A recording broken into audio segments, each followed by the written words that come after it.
Seigneur, la sainteté est l'une de tes caractéristiques. Seigneur, c'est ta nature. Tu es saint. Tu es saint.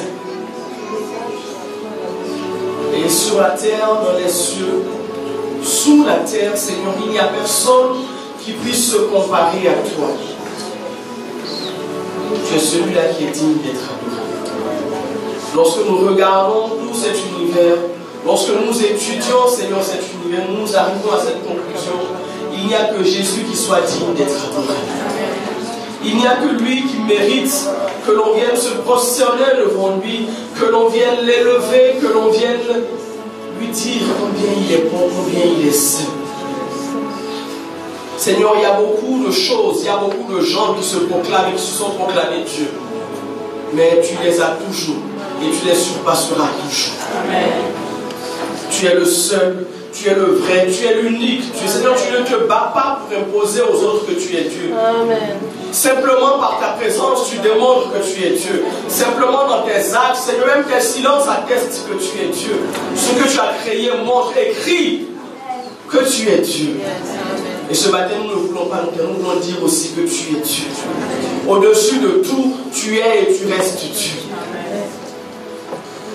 Seigneur, merci d'avoir fait de nous ce peuple-là qui publie la louange d'un Dieu si grand. Merci d'avoir fait de nous, Seigneur, ce peuple qui annonce les vertus d'un Dieu aussi extraordinaire. Seigneur, nous te disons merci. C'est une grâce, c'est une grâce. Nous ne sommes pas meilleurs que ceux qui se perdent. C'est simplement une grâce. Tu nous as attirés à toi et ce n'est que grâce. Nous te disons merci. Nous te disons merci. Dans le précieux et beau nom de Jésus-Christ, nous avons prié. Amen. Amen. Que son nom soit béni. Bonjour à toutes et à tous.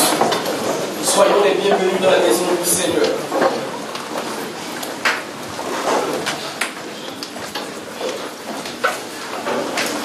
Nous prenons nos Bibles dans le livre de 1 Samuel. 1 Samuel au chapitre 18. 1 Samuel chapitre 18.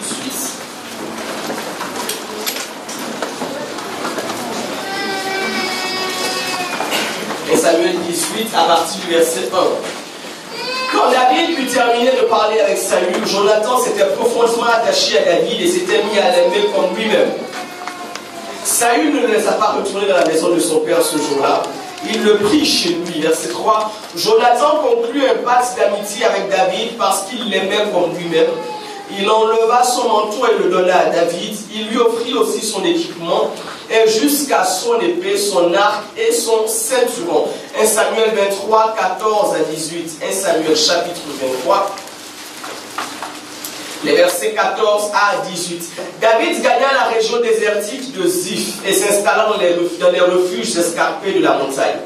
Saül le cherchait jour après jour, mais Dieu ne le fit pas tomber entre ses mains. David s'aperçut que Saül s'était mis en campagne pour lui ôter la vie, et il resta dans le désert de Ziph du côté de Orcha. Jonathan, le fils de Saül, se mit en route et se rendit auprès de David à Orcha pour l'encourager en affermissant sa confiance en Dieu. Il lui dit, « Sois sans crainte, mon père ne réussira pas à mettre la main sur toi. Tu régneras sur Israël et moi, je serai au second rang près de toi. Mon père lui-même sait bien qu'il en sera ainsi. » Tous deux renouvelèrent leur pacte d'amitié devant l'Éternel. David resta à Orcha et Jonathan rentra chez lui. Et enfin, 2 Samuel 1, nous allons lire tout le chapitre. 2 Samuel chapitre 1, nous allons lire tout le chapitre. Saül était déjà mort quand, après avoir battu les Amalécites, David rentra de Siclag. Il y passa 2 jours. Et le 3e jour, un homme arriva du camp de Saül, les habits déchirés et la tête couverte de poussière en signe de deuil. Lorsqu'il fut arrivé auprès de David, il se jeta à terre pour se prosterner devant lui. David lui demanda, « D'où viens-tu » ? « Je me suis sauvé du camp d'Israël, dit-il. »« Qu'est-il arrivé » poursuivit David. « Raconte-le-moi, je t'en prie. » L'armée d'Israël s'est enfuie du champ de bataille. Beaucoup d'hommes ont été tués. Même Saül et Jonathan, son fils, sont morts. David demanda au jeune homme qui lui faisait ce rapport, « Comment sais-tu que Saül et son fils Jonathan sont morts ?» Le jeune homme lui dit, « Je me trouvais justement sur le mont Gilboa. Saül était appuyé sur sa lance, tandis que les chars et les cavaliers allaient l'atteindre. S'étant retourné, il m'a aperçu et m'a appelé. J'ai répondu, « Oui, je viens. » Alors il m'a demandé, « Qui es-tu » J'ai dit, « Je suis un Amalécite. » Alors il m'a ordonné, « Approche-toi et donne-moi la mort, car je suis pris de malaise, bien que je sois encore plein de vie. » Je me suis approché de lui et je lui ai donné un coup mortel parce que je savais qu'il ne survivrait pas à sa défaite. Puis j'ai enlevé la couronne de sa tête et le bracelet qu'il avait au bras. Les voici, je te les ai apportés, mon Seigneur. Alors David saisit ses vêtements et les déchira en signe de deuil. Et tous ces hommes firent comme lui.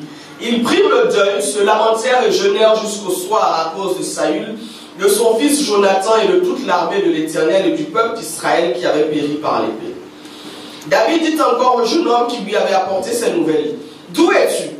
Je suis le fils d'un immigré amalécite. » Et David lui dit, « Comment as-tu osé tuer de ta main celui à qui l'Éternel avait conféré l'onction ?» Alors David appela l'un de ses hommes et lui dit, « Viens et tue-le. » Le soldat le frappa et il mourut.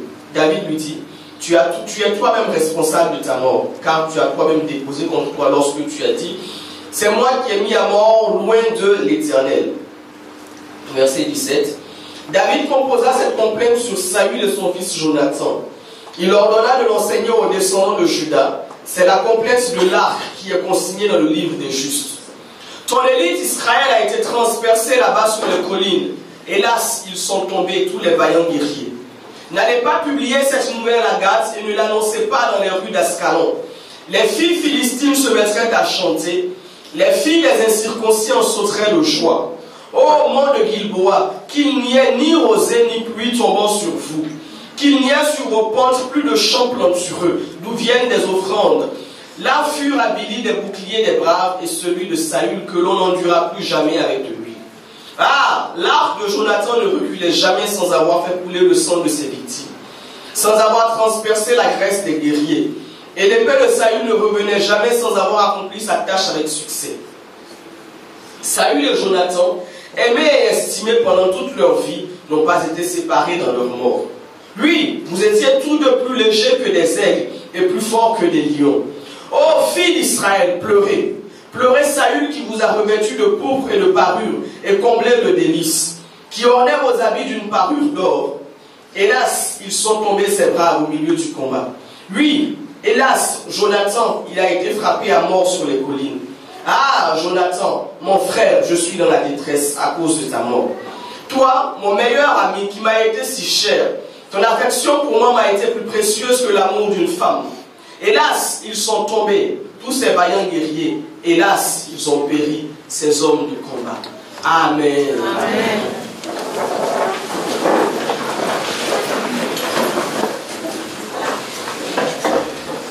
Comment les héros sont-ils tombés? Tel est le titre de notre message ce matin. Comment les héros sont-ils tombés? Nous parlons toujours et toujours d'élévation. L'histoire de David et de Jonathan, nous la connaissons. Le monde la connaît.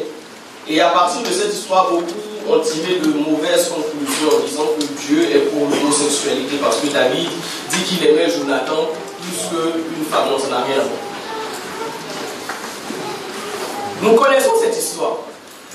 Nous avons été enseignés sur l'amitié de David et de Jonathan. Nous avons été enseignés sur leur attachement pur, l'un envers l'autre. Ces deux jeunes gens se sont attachés l'un à l'autre alors que tout les opposait, alors qu'ils venaient de milieux différents. Et dans ce passage, on nous parle de Saül, ancien roi d'Israël. On nous présente aussi son fils Jonathan et on nous parle de David. À cause de la désobéissance de Saül, le Seigneur Dieu lui avait enlevé la royauté et il avait donné à David. Et il est évident que Jonathan n'avait pas le cœur de son père. Jonathan, il aspirait à faire les choses selon le Seigneur. Et c'est sans doute parce que son cœur était bon que le Seigneur lui a donné une seconde chance. Pourquoi est-ce que je dis que Dieu lui a donné une seconde chance? 1 Samuel 13, verset 13 à 14, par la bouche de Samuel, le Seigneur promet à Saül que plus jamais aucun de ses enfants, présents ou futurs, le montrer sur le trône d'Israël. Il lui dit, je t'enlève la royauté, je t'enlève à toi et à tous ceux qui viendront de toi, ceux qui naîtront de toi. À cause de la faute de Saül, Jonathan et tout le reste avaient perdu la royauté à jamais. À cause de la faute de Saül, Jonathan ne serait jamais roi d'Israël. Mais par son amitié avec David, Dieu donnait l'occasion à Jonathan de régner sur Israël.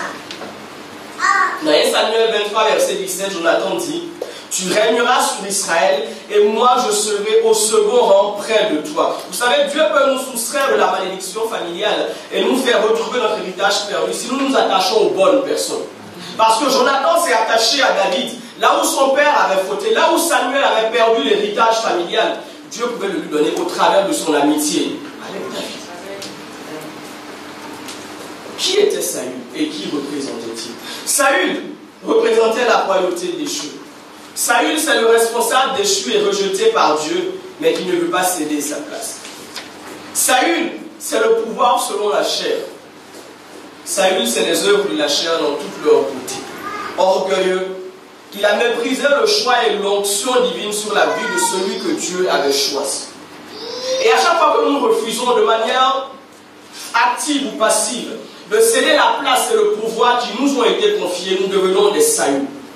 Dieu nous confie un pouvoir et une place pour un certain temps. Et lorsque le temps arrive et qu'il dit maintenant c'est fini, nous devons donner ce pouvoir-là à quelqu'un d'autre, à celui que le Seigneur choisit.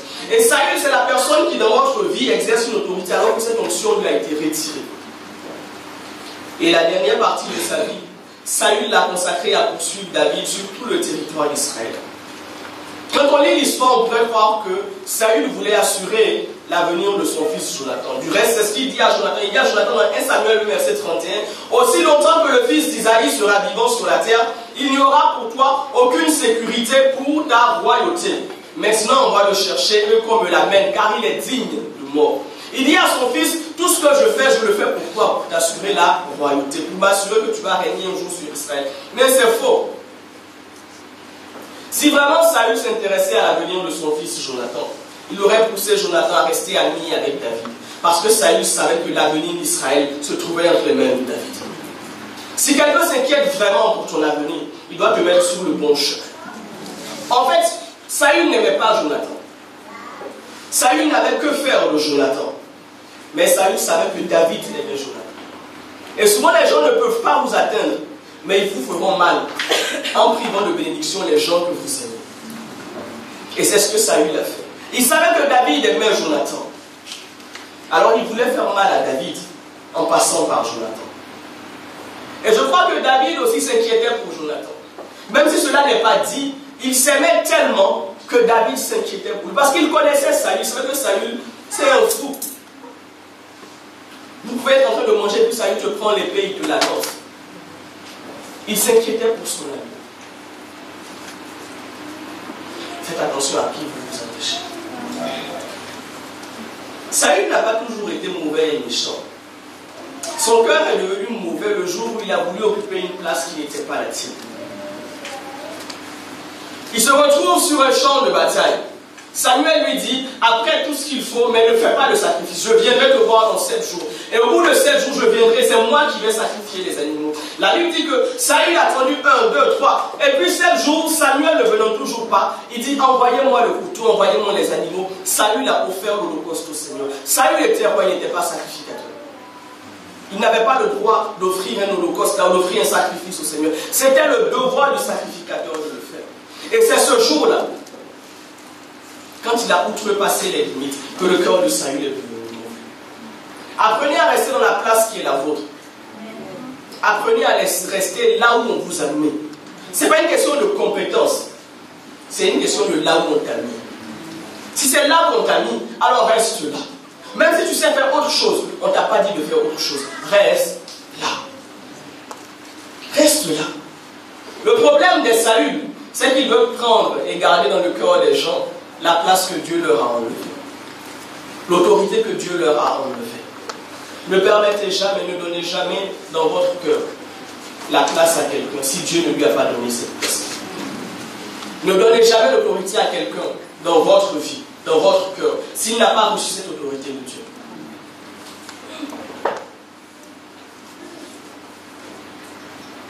Ça, c'était Saül. Celui-là que Dieu avait choisi, mais qui par sa désobéissance a perdu tout ce que Dieu voulait. Et Saül était père de Jonathan. Quand vous lisez, vous vous rendez compte que c'était deux personnes qui étaient complètement différentes. Saül était méchant, Saül ne voulait qu'une chose, la mort de David. Mais dès l'instant où Jonathan a vu David, la Bible dit que son âme s'est attachée à celle de David. Et il y a des gens comme ça, vous ne savez pas pourquoi.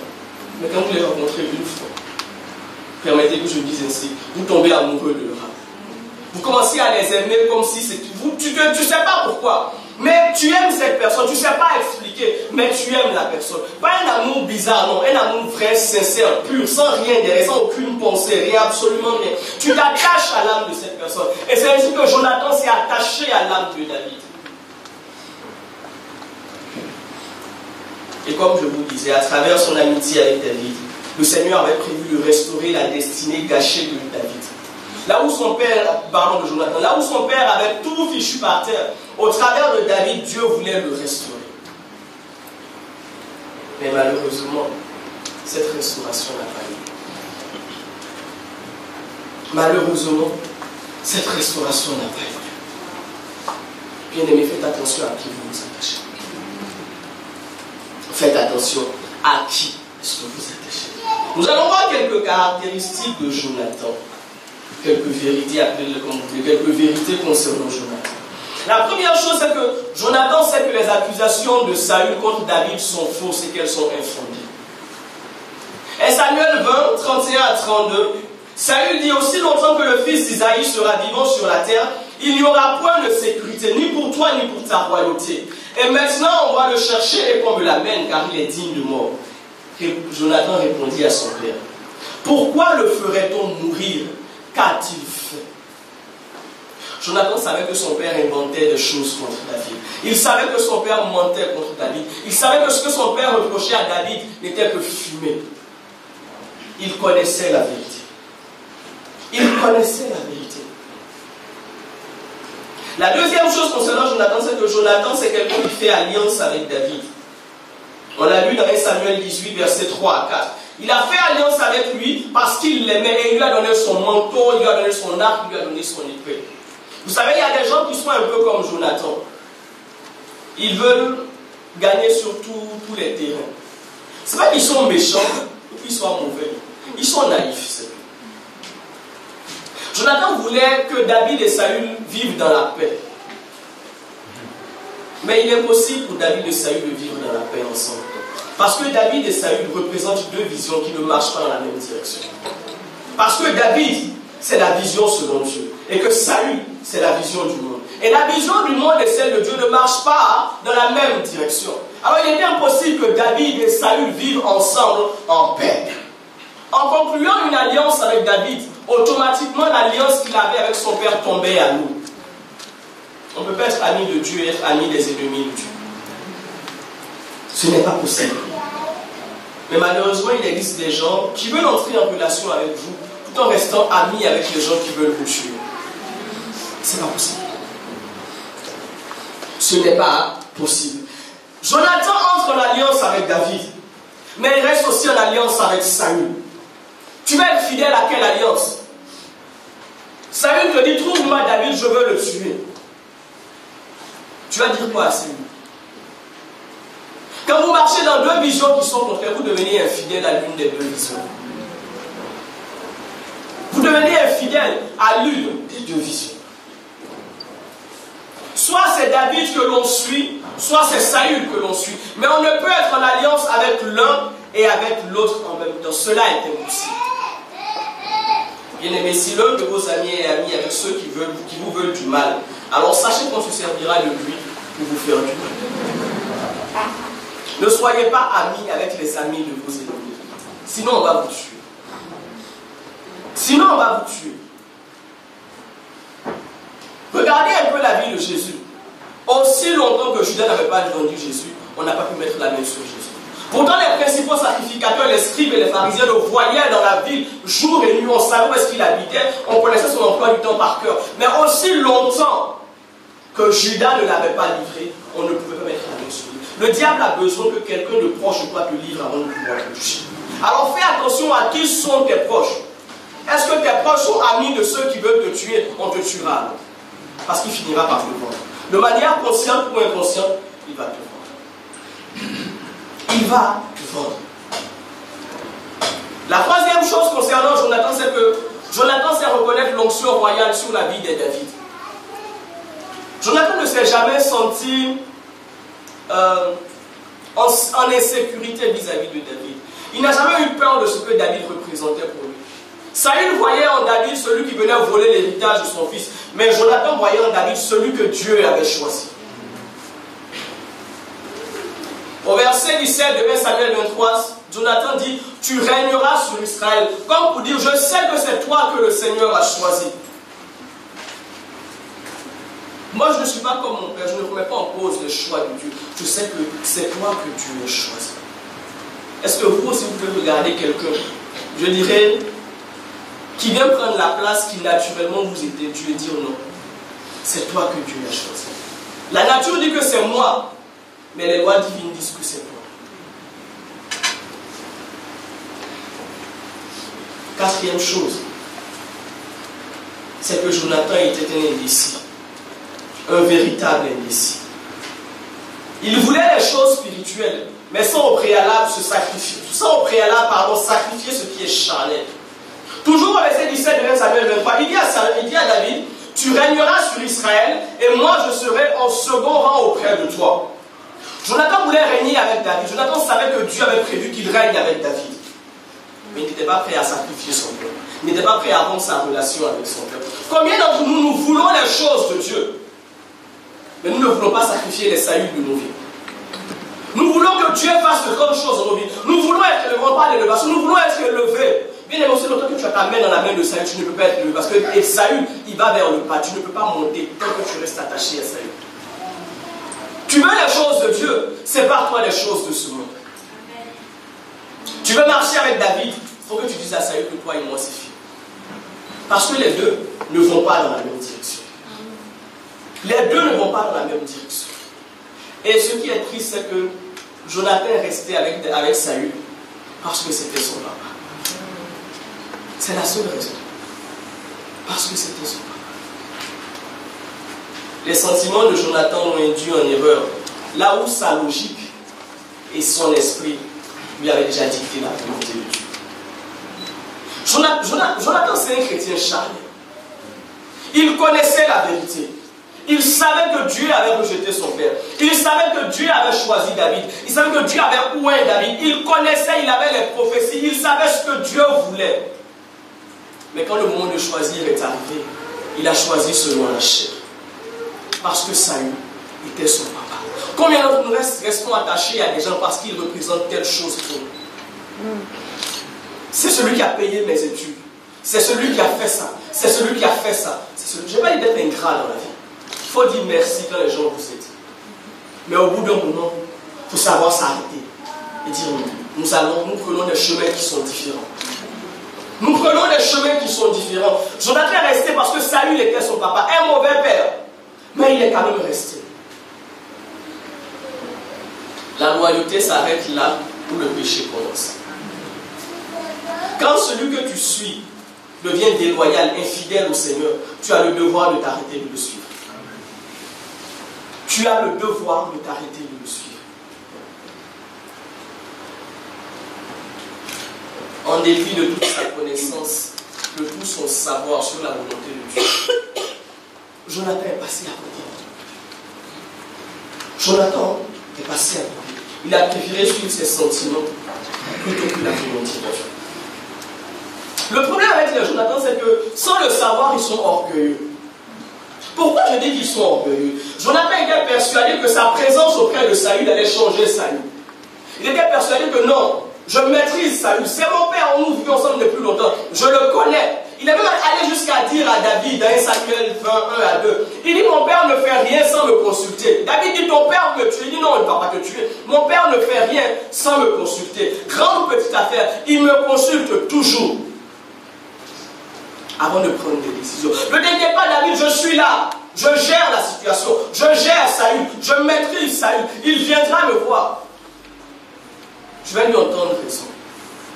Je vais le changer, je vais changer son cœur. Quel pouvoir de changement tu peux avoir sur quelqu'un qui a refusé que le Saint-Esprit le change?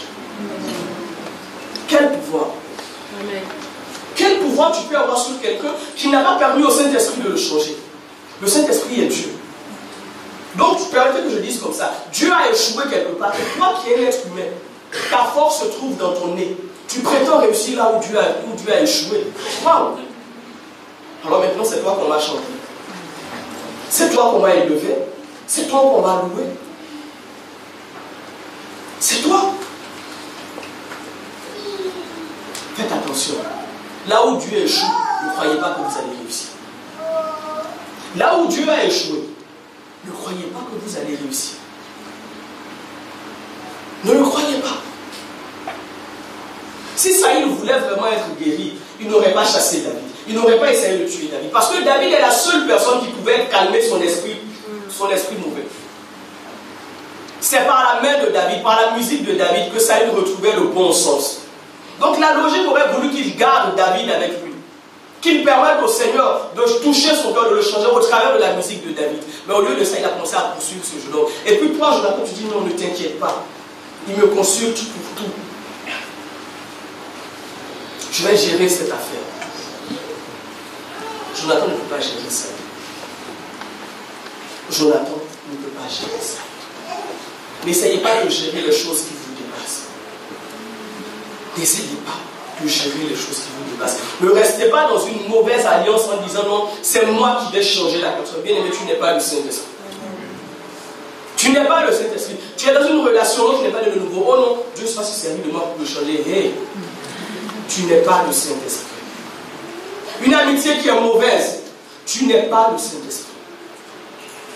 Et je vous dis quelque chose. Aussi longtemps que vous restez dans une amitié, une relation qui ne vient pas de Dieu, vous devenez un obstacle dans la vie de l'autre.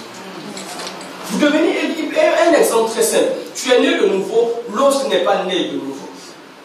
Et tu dis non, moi, je vais l'aider à naître de nouveau. Ça n'a pas de sens. Tu es en train de dire à l'autre qui est païen que moi je suis la lumière. Un chrétien, c'est devenir la lumière. Moi je suis la lumière, moi je suis dans la vérité. Toi tu es les ténèbres, toi tu n'es pas dans la vérité. Mais réfléchis un instant.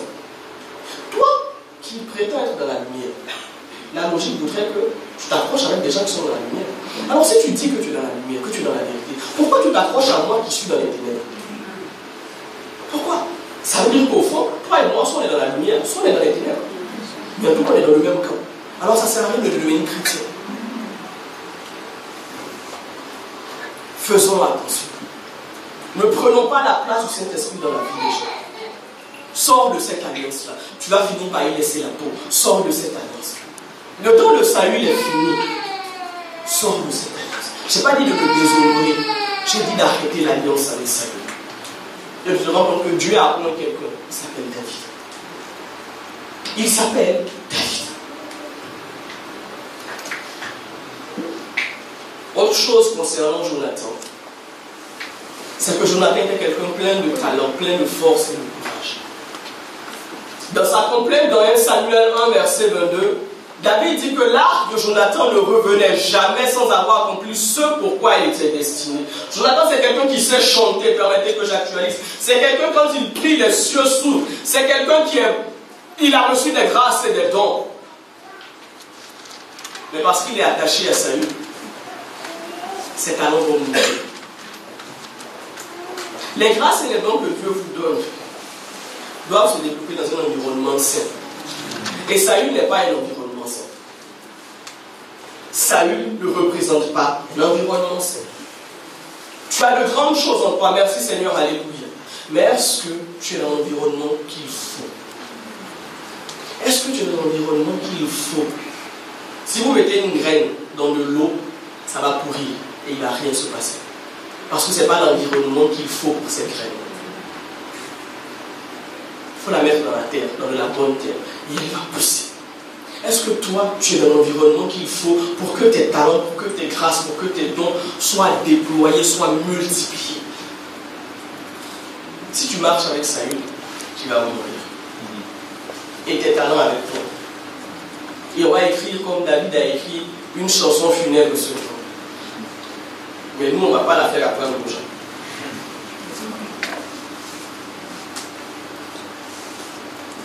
Dernière chose concernant Jonathan, c'est que aussi longtemps que Jonathan s'entêtera à suivre, c'est ton choix, c'est ta vie, c'est ta décision. Y a-t-il quelqu'un qui veut dire au Seigneur, aujourd'hui, je fais le choix de lâcher la main de Saül pour m'attacher à David? Y a-t-il quelqu'un qui veut faire ce choix de sortir d'une alliance qui n'est pas la bonne pour entrer dans ce que Dieu lui demande de faire? Y a-t-il quelqu'un qui veut faire ce choix? Je vais lui demander de se lever là où elle se trouve. S'il y a une personne qui veut faire ce choix, sauver sa vie, là où elle est simplement, qu'elle puisse se lever. Là où elle est simplement, qu'elle puisse se lever. Vous dites, Seigneur, je sors de cette alliance. C'est une alliance, je le connais, je le reconnais, qui va me mener à ma mort. Parce que Saül, tu lui as retiré ton onction. Saül, tu lui as retiré ton esprit. Et si je m'attache à lui, si je m'entête à marcher avec Saül, je vais mourir dans un combat qui n'est pas le mien. Je vais mourir sur un champ de bataille où tu ne m'attends pas. Je vais mourir dans une affaire qui ne me regarde pas. Mais aujourd'hui, je fais le choix de sortir de l'alliance avec Saül. Parce que j'ai déjà fait alliance avec David et que je ne peux marcher avec Saül et David en même temps. Alors aujourd'hui, je fais le choix de lâcher la main de Saül. Vous qui vous êtes levés, vous connaissez vos Saül. Alors parlez au Seigneur. Parlez au Seigneur et prenez l'engagement de renoncer. Prenez l'engagement de renoncer. Parlez-lui. Vous qui êtes assis aussi, parlez au Seigneur. Si vous avez déjà éliminé de votre vie tout ce qui est Saül, rendez gloire à Dieu et demandez qu'il vous aide à vous attacher à votre David.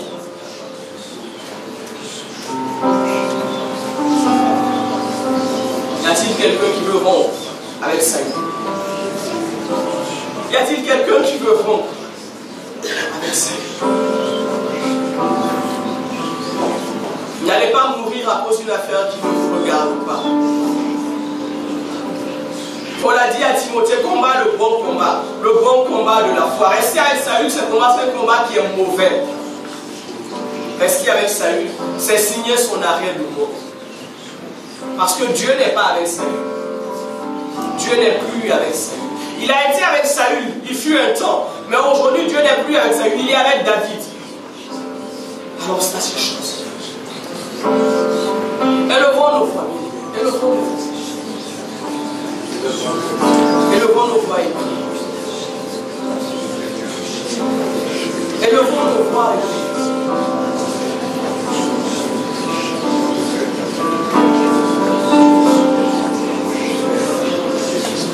Ce n'est pas David qui doit dire à Jonathan, rompre l'alliance avec Saül. Non, c'est Jonathan qui doit décider en âme et conscience de rompre avec Saül.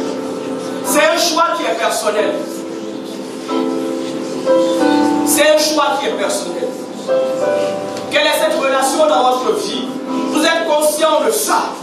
Vous en êtes conscient. Qui vous empêche d'aller de l'avant? Qui vous ralentit dans votre marche avec le Seigneur?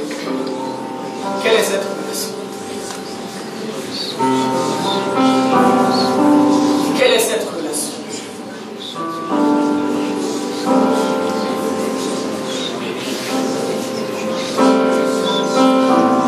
Saül, ça peut être aussi une chose dans laquelle Dieu n'est plus. Saül, ça peut être un travail où Dieu ne te veut plus. Saül, ça peut être un endroit où Dieu ne te veut plus. Mais tu restes là. Tu restes là. Tu restes là. Tu fais des choix qui sont charnels.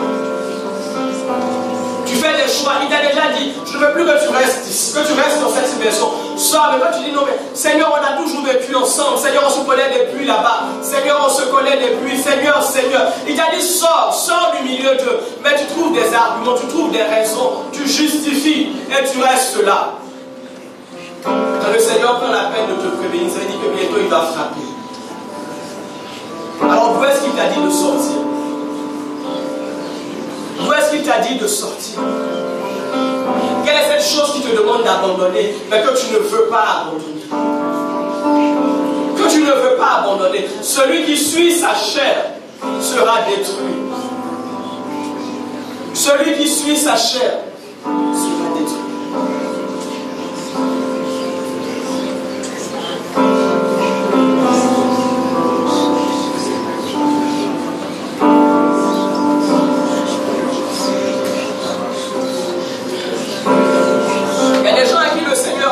Clairement, il a dit suis David, mais ces personnes ne veulent pas parce qu'elles estiment que David a volé la place de Saül. Elles estiment que David a volé la place de leur père.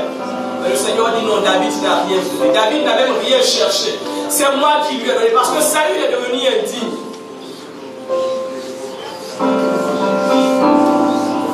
Parce que Saül est devenu indigne. Alors j'ai pris ce que j'avais donné à Saül et je l'ai donné à quelqu'un d'autre. Suis ce quelqu'un d'autre. Attache-toi à ce quelqu'un d'autre. Bien-aimé, il est temps de nous détacher de ça. Il est temps de nous défaire de ça.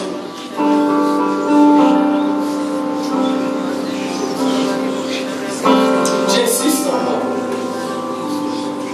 Quelle est cette personne de qui tu dois te détacher? C'est très fort en moi. Quelle est cette personne de qui tu dois te détacher?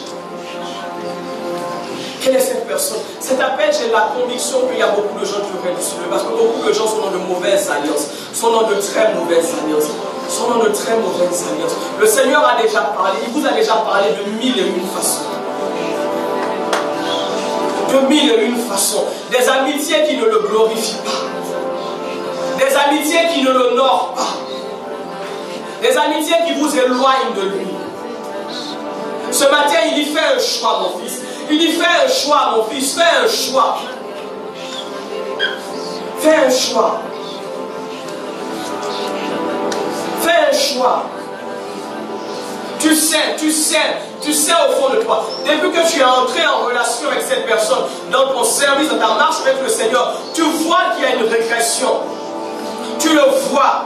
On te l'a dit, tu l'as constaté toi-même, mais tu restes attaché. Tu dis non, c'est mon ami, nous sommes de la même nation, c'est mon ami, on se connaît depuis tellement longtemps. Avec lui, on rigole. Mais quand tu es avec lui, Dieu ne rigole pas. Dieu est triste. Parce que votre amitié attriste le Saint-Esprit. Ce matin, il te dit sépare-toi.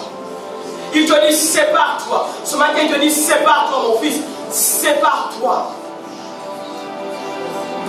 N'endurcis pas ton cœur comme Saül a endurci son cœur, bien-aimé. N'endurcis pas ton cœur comme Saül a endurci son cœur. Là où il y a endurcissement du cœur, la mort n'est plus loin. La mort n'est plus loin, la mort n'est plus loin. Simplement là où tu es, lève-toi. Là où tu es, lève-toi. Lève-toi et renonce à ce qui est Saül pour toi. Là où tu es simplement, vous qui êtes debout, priez. Et vous qui êtes assis aussi, priez. Je vous les donne pas au spectacle. Que chacun prie pour sa vie. Que chacun prie pour sa vie. Il y a des gens qui doivent encore se lever. Je le sens, je le sens. C'est tellement précis dans mon cœur. Je le sens qu'il y a des gens qui doivent se lever. Parce qu'il y a des choses que Dieu vous demande d'abandonner. Ces choses-là, aussi longtemps qu'elles seront dans votre vie, vous allez mourir prématurément. Aussi longtemps que ces choses seront dans votre vie, votre destin, vous allez passer à côté. Votre destinée, vous allez la voir, et vous allez la voir qui passe. Vous ne pourrez pas y entrer parce que vous ne pouvez pas entrer dans votre destinée avec Saül dans votre main. Ce matin, il insiste. Ce matin, il insiste. Ce matin, il insiste. Il dit détache-toi de Saül. Détache-toi de Saül, détache-toi de Saül. Au travers de David, je te donne une seconde chance. Au travers de David, je veux te racheter de la malédiction de Saül. Au travers de David, je veux restaurer l'héritage que tu as perdu. Mais détache-toi de Saül, bien-aimé. Détache-toi de Saül.